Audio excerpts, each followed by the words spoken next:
Check, test. 1, 2, 3. Hey everybody, thank you for tuning in. And let's talk a little bit about one of my favorite bands. One of the most strangest bands that I enjoy, but I enjoy them nevertheless. Of course, we're talking about Meat Puppets. I don't really have to tell you anything about it. And I don't want to do that. I'd rather just go on to the main subject of this video. If you want a bio, I'm sure there's plenty of many options online that you can check out. You can go ahead and do so. But we're just going to get to the main subject, which is ranking the band's albums. Now, why are we doing this? Well, number one, because I like to do it. It's just something I really enjoy to rank a band's music to see how they progress throughout the years, especially if their catalog is particularly strong.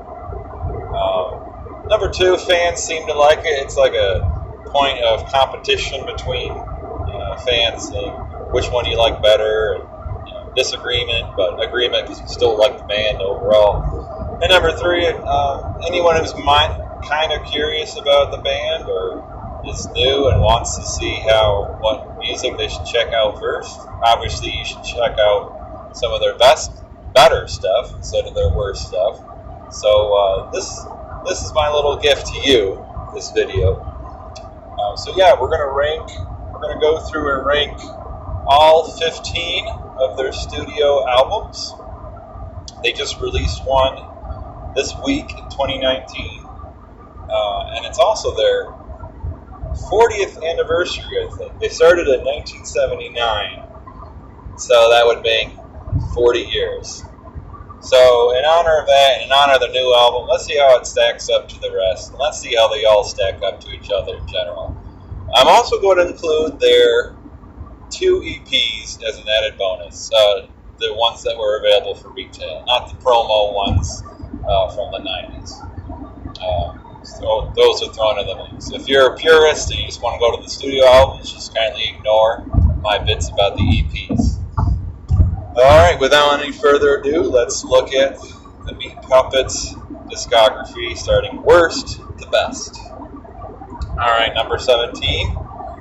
My worst. Well, of course, this list is subjective. People are going to argue. There's no definitive number to rank them. So, again, it's just a point of agreement or disagreement, and it's just fun. So, hope you enjoy it. Without further ado, let's start with the last one, number 17. I ranked their first EP at number 17. Their EP is called In a Car. It was released in 1971 as a 7-inch single. That's a little vinyl record. It's just so different from everything else that they've really done. I guess if you look really hard at it, you can see where they would eventually go soon after this. But it's a very different animal. And it's only 5 minutes long. I wonder if the band originally released it just looking to get on some sort of label, because I don't think it was originally put on the SST label. It was re-released, but not initially released on SST in 1981. So yeah, only 5 minutes long. It's, I guess you could call it hardcore punk-ish. I don't really listen to hardcore punk. I don't know too much about it. I just know it's loud and it's basically anti-establishment, anti-mainstream. So yes, they are loud here. It's loud vocals that you can't understand what the lyrics are, and it's just really loud guitars, bursting with energy, lots of youth. Really not much to see here. Lyrics are sort of interesting if you look them up. You have to read them. You can't really understand them by listening to the recording. What else? Oh, it's interesting because the lead player, Kirkland, you can sort of see his guitar work and its origins. It's basically his signature. It's melodic. It's bouncy. I think on one of the tracks, the Dolphin one, he's just basically picking at the guitar, very unstructuredly. and you can definitely tell it's him, and you'll hear that later on in albums. But yeah, the album, the EP, not really worth checking out unless you're a completist. They After this they signed to SST, which brings me to, well, number 17 for In a Car. I think my favorite track would be Big House. The lyrics are sort of understandable, and it's kind of like this quick, fast-paced punk country beat, and it's only like 30 seconds long. It's a hoot. And that brings us to number 16 on our list, which is of worst to best albums. Number 16 is their debut self-titled Beat Puppets. It was released in 1982, their first album on the SST label out of Los Angeles, California. Sort of an expanded view of their first EP, In a Car, but this is more relaxed. It was really interesting listening to their debut because it's fascinating. It's only 20 minutes long. The guitars are still very loud, and the vocals are just very... It sounds like someone just got drunk or high and just belted it all out with fierce energy. And it's really weird that... I wonder why SST Records thought when at first they saw the studio sessions, because, you know, it probably was music that isolated both the hardcore punk scene and obviously the mainstream. So the mainstream wasn't really into it. It just sounds like someone blabbering over Mike. And the hardcore punk people were probably thinking, these people aren't taking it seriously. The guy's just warbling into the microphone. He's singing goofy lyrics. Not to mention the two covers. One of them a Doc Watson song. Now, Doc Watson is a folk bluegrass singer from the South. They covered Walking Boss, which is my favorite track on the album. That one you can actually hear the lyrics. And it's just very melodic and dark. And they really grease it up with those dark guitars. And it's very jammy, very loose. It's the high point of the album. The other cover is Tumbling Tumbleweeds, a song by the Sons of the Pioneers from the 40s. So here's a band on a hardcore punk label singing folk songs and just, I guess, messing it all up, so to say. So it just looks it's really strange, and it's pretty terrible. I can dig it myself, but not all the time. And a lot of people say you have to be in the right mindset to enjoy it. Fortunately, they got a lot better from here. So that takes us on to number 15.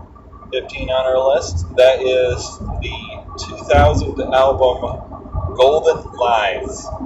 Now, this is their first album after the band kind of broke up. I guess the bass player, Chris Kirkwood, was going through a lot of drug issues, and it just really kind of tore everything up. So the three original players sort of broke up, and one of the original players, the lead singer and guitarist, that's Kurt Kirkwood, he went on to get more players. He made this album. I guess he didn't want it to call it Beat Puppets at the time because it was sort of a separate project. I'm sure it was different doing stuff without his brother because they really kind of played off each other musically. So I'm sure in his head it was a very different project. But I think he was pressured to call it Beat Puppets and for marketing and familiarity purposes. Music itself, it's just so plain. It fits into the same vein as No Joke. Very grungy, very dark. Some of the songs just go on too long, and they seem kind of samey to me. It's almost kind of too serious for a Beat Puppets perspective. A lot of their music is just goofy and happy, upbeat, jamming music. And this stuff is just dark, and there's not really much for me to see here in that album. There's plenty of a lot better albums that they put out. So that's number 15, Golden Lies. Number 14 on our list, it's their comeback album. Well, the first one that they had produced in a while, where Chris came back. That is Rise to Your Knees. This one came out in 2007. It's their first album, bringing them all back together, minus the drum player. He didn't return until the most recent album, 2019. But this one was released in 2007. First album for a long, long time. A lot of people were excited or surprised that they were getting back together. And the music sort of goes in the same vein as No Joke and Golden Lies. They're just kind of dark. It's a little bit more melodic than the other ones. A little more interesting. The production is kind of interesting, but it just kind of suffers from too much production, and it's especially long. I think it's almost 70 minutes long, very, very long. And maybe they're just getting back together and figuring out things or maybe there are other pressures. I don't know, but this was probably a huge letdown in 2007, but it's okay because they put out a lot of good records after that sort of justified them getting back together. As far as a favorite track for that one, can't really remember the name of it. Oh, I like New Leaf. New Leaf is good. I don't like the version on this. I like the version on the Classic Puppets compilation that's out of print. That's a good one. Can't really think of any others at the moment. But that's number 14, Rise to Your Knees. Number 13, No Joke. That's the title of the album, No Joke, from 1995. This is the album following their huge breakthrough gold album, which was Too High to Die. Probably a huge disappointment when it came out. I think a lot of fans are still kind of disappointed by it. I guess the bass player, Chris Kirkwood, was having drug problems that sort of escalated with the success they found from Too High to Die. I'm sure there were other factors, but music for itself, it's just same vein as the other two albums. Dark, really grungy. I don't know if they were pressured to go in that direction because they wanted to, get familiar and get some good exposure. I don't know, but it's lacking in a lot of things. The songs are too long; they drag out. Good musicianship, but lyrics are just sort of dark, and the music just drags on. That's my big complaint. That's number 13 on my list, No Joke. Moving on to number 12. Number 12. That is Dusty Notes. Their newest album on this list, freshly released this month, March 2019. Their first album in quite a while. I think 6 years, which is a little bit long, considering they would put out something about every other year since they got back together. I was really excited for this. I listened to it quite a bit. My initial thoughts was this is really good. They're really thinking about it, their music, and taking it seriously, and putting some interesting spins on production, and I can really dig it, and I still can. But looking at it retrospectively compared to all their other albums, it's just overburdened by production. That's my biggest complaint. Overburdened by production. It's nice, a little touch here and there, but I think they just went overboard. The lyrics are sort of lost in the mix, and so are the guitars, to be honest. There's just so much production that's just in the way. And we know that it's in the way because 2013, they came out with Rap Car. It was just fresh, clean, just jamming music. It was just really enjoyable. And I think their lyrics and their voice and instrumentation is just lost in the production. Maybe a little lacking energy too. But hey, what can you expect from a band that's been playing together for, on and off and on again for 40 years? But yeah, it's not bad. It's not a bad record. I will be listening to it quite a bit. I'm sure I'll go back to it oftentimes throughout the years. Um, I dig the banjo and the organ. The organ on one of the first few tracks really makes me think of Green on Red, another 80s band that sort of had a shorter lifespan. They put out a great record called Gas Food Lodging. After that, things just sort of fell apart, but it reminds me of that with that organ in there. My favorite track got to be track 1, Warranty. A lot of the music on this makes me think of Porcupine Tree around the early 2000s. It's very spacey, psychedelic-y, more spacey than anything. But I'm sure a lot of fans will enjoy it. It's certainly not relaxed. It's more dark and psychedelic, but I can dig it. That's number 12, the brand new album at this time. That's Dusty Notes. Number 11 is an EP. And since Anakara was already mentioned, their only other EP that was released to retail market was Out My Way. This is from 1986. This album was just off the heels of the Up on the Sun record. Sounds a lot like the Up on the Sun record. It's a little bit less relaxed than Up on the Sun, and it's got it. I guess it's more 80s sounding, macho-y, I guess. You know, the band was sort of transitioning from the relaxed, easy rock of Up on the Sun, and they were going into the more macho 80s, almost borderline hair metal, but it's just too goofy to be taken seriously for hair metal. That's Out My Way EP. Very short, still a little bit longer than their first album, strangely enough. Good tracks, good energy. I just really dig it. I really like Not Swimming Ground. The title makes me laugh, but it's still a really good melodic track. I really like Out My Way. The second track is good too.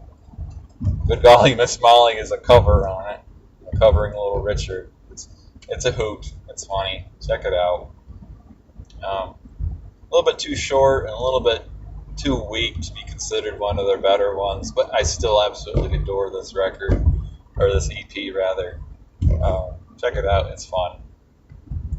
Out My Way. And going into number 10. Number 10 is their 1989 album, their last one on SST. It's called Monsters. I absolutely love this record. It's probably one of the, aside from the self-titled, that's probably the one that people look down on the most. But I think it's underrated. I think it's just a burst of energy. Clearly the band is trying to get onto a mainstream label, because they probably weren't getting paid too much with this little label that was known for having financial issues. Plus, I'm sure they were hungry and eager to find some success and have more creative freedom. So I think they almost got this on a major label, and it didn't work out at the last second. Monsters. Good, fast-paced album. I like Attacked by Monsters. Light is my favorite. Light's excellent. Strings on Your Heart's another good one, and a lot of people like Touchdown King. It's strange. The rest of the album is fast and rocking, and that one is sort of melodic and melodramatic, I suppose. But that's a fan favorite. That's Touchdown King. The album is excellent. It's classic SST era Meat Puppets, and I really dig that cover. That cover is just my favorite of all the Meat Covers albums, and that's saying a lot. I love their artwork. It just makes me happy. So that's number 10, ranking the Meat Puppets albums. That's Monsters. Number 9, going into their material when they got back together. Number 9 is Sewn Together from 2009. Really, really good album. This was their chance to really redeem themselves after the underwhelming Rise to Your Knees, their first album in a while. They come out with Sewn Together, and they struggle a little bit with production here. They're really trying hard to put out something kind of interesting, and it really is interesting. Again, it makes you think of Porcupine Tree quite a bit at times because it's this dark, psychedelic, spacey music that's just very melodic, really enjoyable. I really like Damn Shame. It's amazing. And their production probably works best on that track. Really, really, really good. I'd rank it higher if I could, but it's in its appropriate spot. Good record, check it out. Oh, and they brought back whistling. I'm sure a lot of Meat Puppets fans in 2009 were crazy that, oh my god, they're going back to whistling again, back when they were in the 80s. But yeah, that's an enjoyable track too. So yeah, that's Sewn Together, 2009, and I have that as number 9 on my list.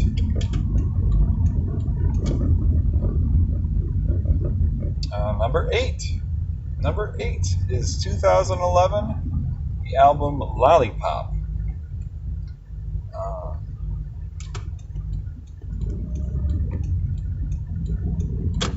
Yes, 2011, the album Lollipop. Boy, as soon as you hit track 1, fans must have just fallen over because I'm sure they were looking for something mid-SST sounding, for at least their mid-SST period that sounded like that. And the first song on Lollipop, it just sounds so much like Up on the Sun, so fans must have been jumping up for joy. Good album. I think they had a lot of fun on this. It's very overly poppy, and that's good. They wanted to have a lot of fun with this one after the dark Sewn Together album. Great lyrics, catchy melodies. It's just a lot of fun. Some people pick at it, but it really does justify them getting back together in the late 2000s just to come out with this. Fun fact, the drummer here on some of these albums is Shandon Sam, and his father was Shannon Sam, I should say. His father, Doug Sam, was a big Texas hippie musician from the 70s, and just a really interesting guy, and it was funny to see that his son was in a band with the Meat Puppets, and it sort of connects one of my other favorite bands, Uncle Tupelo, just because they covered a Doug Sam song in one of their albums, and in Meat Puppets, his son performs with them, so I thought that was fun. But the album itself, Lollipop, is good. I think my favorite track has got to be The Monkey in the Spaceship. That's just classic, goofy Meat Puppets lyrics that makes me enjoy them so much. It's just a lot of fun and really enjoyable. Another good track is Shave It. Lantern, I really, really like. Yeah, there's a few other good ones too. Baby Don't, great. But yeah, Lollipop, great album. That's at number 8. Going into number 7, we have the album Mirage from 1987. Probably my personal favorite one. It was hard not to rank it higher, but this is a good spot for it. Love it or hate it, it sort of goes with its sister album, Huevos. That was released the same year. So they were released at the same time, but they couldn't be different. They couldn't be any different, rather. Mirage goes more into the psychedelic, relaxed structure of Up on the Sun. A little bit less on the guitar, jangly guitars bits. It's more focused on really melodic lyrics. Probably The Wind and the Rain is the most lyrical song that they've ever put on a record. But a lot of gems here. Get On Down is goofy and fun. Confusion Fog is just beautiful, electrified folk. Quit It's good. Leaves is good. There's just so many really good treasures here, and it kind of falls apart at the end.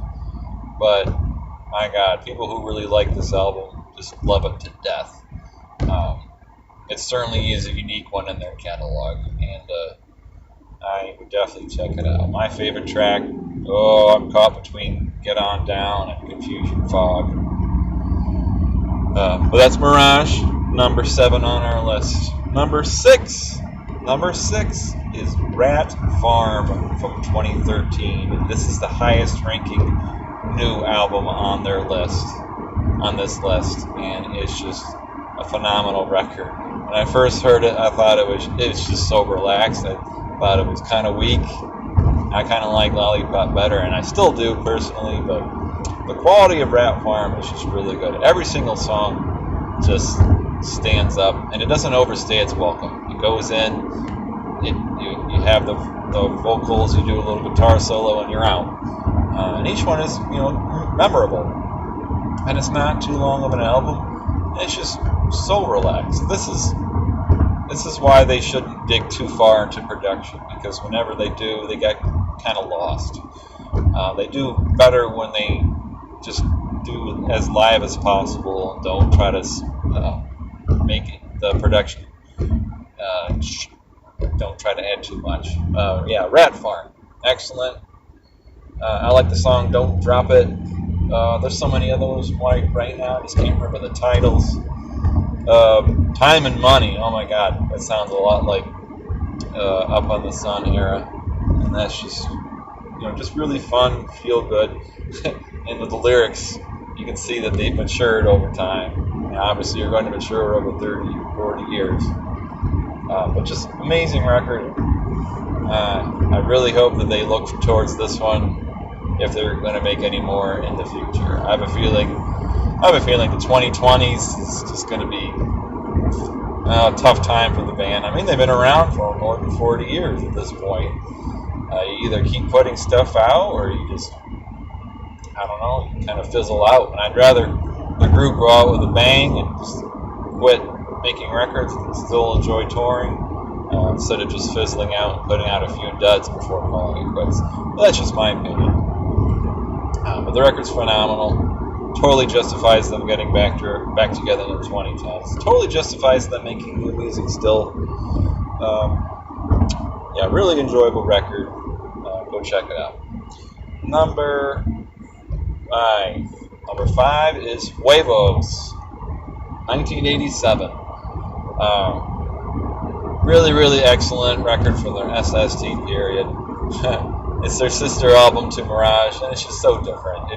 Everybody always says this one sounds like ZZ Top, and I guess I can see that. Most importantly, it's that jam rock that you've heard before, but it's a tight song structure, and that just focuses on the guitars, and the name Huevos, Spanish for eggs. And it's kind of an expression in the Southwest saying that, things have a mojo first time around. After that, it kind of gets dulled down. So they try to do these songs on this record in their first take, probably as live as possible. They were probably exhausted from production material on Mirage, and they just said, let's just put out a quick one and be done with it. Great album. A lot of fans like this one. You really can't go wrong with it. The vocals are a little strange at some points, but that's just the charm of the Meat Puppets. It's not a squeaky clean band as far as vocals and songwriting. The songwriting is screwy, the vocals are screwy. It's interesting music. So that's what a lot of people who like the Meat Puppets like about it. Well, that's number 5, Huevos. Let's move on. Well, my favorite track, I really like the last one on the original record. You can't be counted on at all. I like that one. Number 4, hugely criminally underrated Meat Puppets album. People forget about this one, especially because it's just not available right now on music streaming, which incidentally is one of the main reasons why I found this group back in 2013, or maybe even 2014. If it wasn't for music streaming, I would probably have never heard of them. So, like it or hate it, music streaming has done so much for exposing people to new music. But yeah, where was I? Number 4, Forbidden Places, 1991. This is the album where they finally got off of the SST label and got onto a mainstream label, and they really just hit it out of the park. Starting from track 1, you've got the track Sam. It starts out with just the chunky bass going lightning speed with the guitars right along with it, and then you got the lightning round.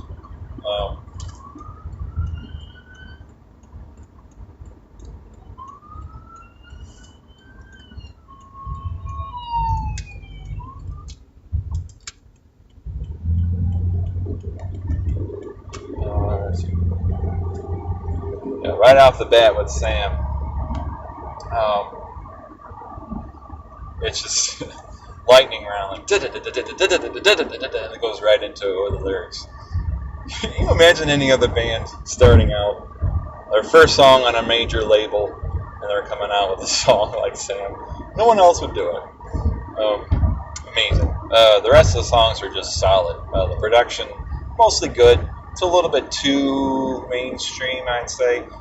Just a little bit of reverb. I guess the producer that did Dwight Yoakam did this one, and it was a nice little break for them because they were able to do something a little bit more mainstream and get more familiar with the studio with actually money to produce something that could get them some success. And if it did anything, it probably really lined them up for their next album, Too High to Die, which was their gold one. But Forbidden Places, tons of killer tracks. Nail It Down was great. Another Moon is just amazing. Pop Skull is wonderful. 10-Gallon Hat makes me laugh. Who makes a song like that? Only the Meat Puppets. What else? I'm missing a few really, really good ones. The ones in the middle. Whirlpool is good too. Check them out on YouTube during this time period. They were just really solid. There's a really good concert of them playing in Italy, and it's just so good. Really good, solid live performances from that era.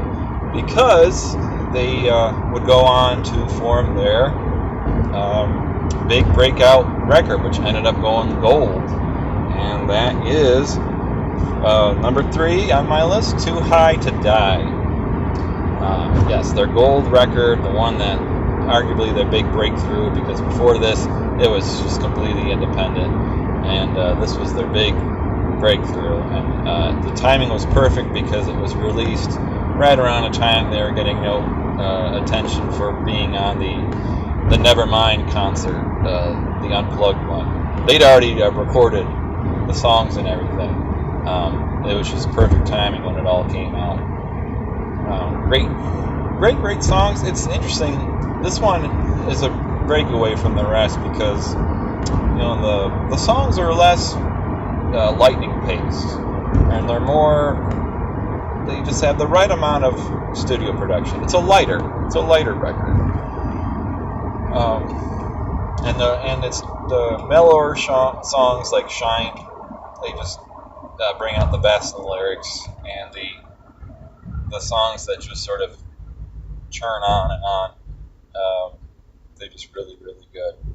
I never heard a song that sounds so pretty, and have lyrics like goddess heads. So, yeah, same strange lyrics as always. Production that makes it more listenable. This is probably the one that most people can tolerate. That really aren't into the band. They'll probably enjoy this one. But yeah, that's Too High to Die. My favorite track, probably. I like Backwater. Who doesn't like Backwater? That's their big hit. I like the one about Lincoln Logs. I don't remember the title of the song. I already mentioned Shine, that's great. What else is there? Oh, I like the Coming Down, that's good. There's a lot of really good songs here. That's Too High to Die, number 3 on the list. Number 2 is Up on the Sun. Up on the Sun, 1985. Their follow-up to their 1984 Meat Puppets 2, and it's jaw-dropping. If you listen to the second album they put out, and then listen to Up on the Sun, it's just amazing. You got the hardcore punk influences completely melting away into this beautiful psychedelic, easy jam rock that has the jangly guitars and the chunky bass right in there. Superb instrumentation. It sounds like they had a lot of fun making this one. The lyrics are interesting, maybe on the weaker side. The instrumentation on this record definitely what makes it for me. The lyrics, they have something missing, especially after the lyric songs we got from Meat Puppets 2, the album. But that's okay. It's really, really good. It's one of my favorites. It's a lot of people's favorites. A lot of people who really, really dig the band will like this album the most. People that are sort of familiar with the band, they usually like Meat Puppets 2. But I'm sure this Up on the Sun and Meat Puppets 2, those are the big ones that you argue about as the best if you're fans. And personally, I like Up on the Sun more. It's just a fun and happy record. There really is nothing else like it. But yeah, it's wonderful. Songs, Up on the Sun is a highlight, and as well as Swimming Ground. What else? Animal Kingdom is funny. I really like the instrumentals. They're really, really good. Two Rivers, which is gorgeous. Yeah, there's a whole bunch. Hot Pink is fun.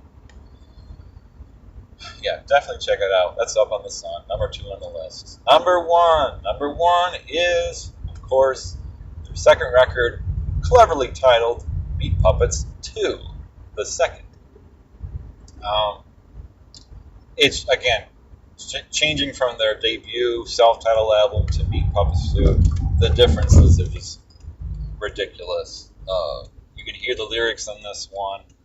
They go right into these fast-paced songs that are heavily based on guitars, but they throw in this like crazy country influence, where they're just doing these fast-paced songs with this twangy country edge to it, and then you get guitars that are just all drugged out, psychedelic, and you just wonder, what am I listening to? And there's points on the album where it seems like the tempo changes or the speed of the tape changes, so it's just bizarre, and it's like nothing else I ever heard. I think some of the copies of the album had a sticker saying, "There's nothing wrong with this record, sound-wise. It's supposed to sound this way. Please don't return it." Amazing. Probably a lot of people who haven't heard Meat Puppets before would be turned off by this. The band itself, you either like it or you hate it or you're intrigued. A lot of people are maybe intrigued. But yeah, can't really say much more about this record. It's just a favorite of anybody who likes Meat Puppets, and they won't make anything like it again. And that's okay. It was just the perfect album for the time, and it really helped set the stage for them, because it would come back in the early 90s with performing songs from it, from the Nirvana show. And it's their legacy, and it's the reason why they can make a living off of music. Track picks, got to go with the 3 ones in the concert. That's Oh Me, Plateau, and Lake of Fire. I also like Lost. I like Climbing. Split Myself in 2 is fun. New Gods is just goofy. It's goofy and thrash fast, and it's just a lot of fun. Yeah, it's just great. Even the instrumentals really shine on this one. If I had to choose the one song I just don't like, I don't get the whistling song. I can't wait for that one to be over. And maybe the last one on side one. That's don't really dig those ones too much. Fortunately, it's a quick album, and those songs pass really fast. But the highlights are of the entire career. So I can't recommend it enough. That's my list. Worst to best Meat Puppets. If you are intrigued by the band, you haven't really heard them before, my best suggestion, go along on YouTube and enjoy it. CD wise, I like their compilation Classic Puppets. It has basically all the highlights from their first 10 years when they were on the SST label. It's out of print, unfortunately, so if you don't find that, definitely check out the top two on my list, Meat Puppets 2 and Up on the Sun, and maybe even Too High to Die. If you dig that, you'll dig just about anything they do. Thanks for listening. I hope you enjoyed, and I hope you enjoy the Meat Puppets and keep jamming out. All right, thank you.